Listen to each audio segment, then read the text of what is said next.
Top 5 Notorious Unsolved Crimes in New Zealand. Number 5. Abduction of the 17-year-old female escort/hooker Jane Furlong in 1993. Jane Furlong's abduction on May 26, 1993 made headlines and remains one of the most enduring mysteries in New Zealand up to this day. Her killer has never been found. Before her disappearance, Jane, a young mother, was being linked to a number of wealthy businessmen for sexual favors. One of her long list of clientele was involved in a court case, and Jane was asked to be one of the witnesses. She was due to appear in court when she went missing. Despite numerous and continued police investigations, there had been no solid information about Jane's disappearance. But in 2012, 19 years after Jane went missing, her skeleton was found at Port Waikato Beach. Incidentally, this is just 100 kilometers away from where she was reported to be seen. In 2015, Wayne McGrath was found guilty of raping Jane's close friend in 1991. Wayne is also one of the main suspects for Jane's death, and so her mother also tried to get a coroner's inquiry, but it got denied. Right now, 3 decades after, police files for Jane Furlong's death are still open. Number 4. The killing of Angela Marie Blackmore in 1995. Angela was 21 years old, 10 weeks pregnant, and was at her home in Christchurch with her 2-year-old son when he was stabbed to death. She was stabbed 39 times by someone believed to be related to her, but this person remains at large. Angela and her boyfriend were living together. On that day, August 17, 1995, Angela's boyfriend was called for work. When he came back home that night, he found Angela's body inside, while the main door was closed and locked. Their 2-year-old son was still asleep on his bed.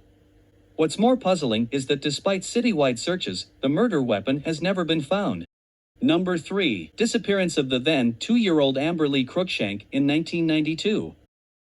Nicole Crookshank, Lee's mother, is still living in pain and longing for the mysterious disappearance of Lee from their own home, south of Queenstown. Many theories have been suggested, from being a victim of foul play or accident to being one of the usual cases of a toddler wandering and falling off the lake or getting hit by a car and the perpetrator burying her body in panic. Up to this day, more than 30 years after, Lee's body hasn't been found, and what happened to her remains a mystery. Number 2. Slaying of Tracy Impatient in 1976. Tracy was 13 years old and was walking home from a friend's house on January 29, 1976, at around 9 p.m., but she never made it home. Her body was later found discarded several meters away from the bush area on Scenic Drive. She was found strangled with her own stocking, tightly wound at the back of her neck with a stick. Despite huge efforts, there had been no solid leads about her killer. 2 years later, an anonymous phone call was received disclosing the whereabouts of Tracy's signet ring. The said ring was a gift from her boyfriend, and it was believed that Tracy was wearing it at the time of her death.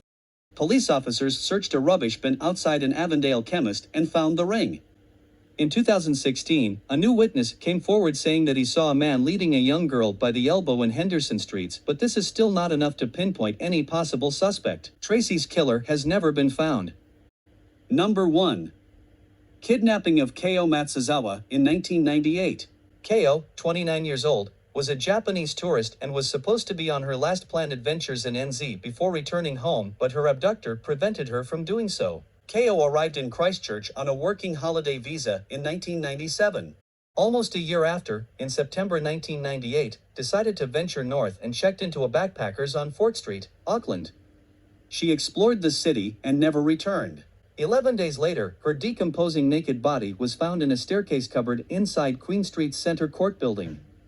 Her clothes and sets of jewelry, gold ring, and crescent-shaped earrings were never found. Her passport was later found in a rubbish bin on the corner of Albert and Swanson Streets. Police theorized that merely hours of being in the city, Keo must have met someone, had a drink with this person, and spiked Keo's drink. In 2018, police investigators disclosed that they haven't stopped searching for the perpetrator and that they would find the person responsible for her death.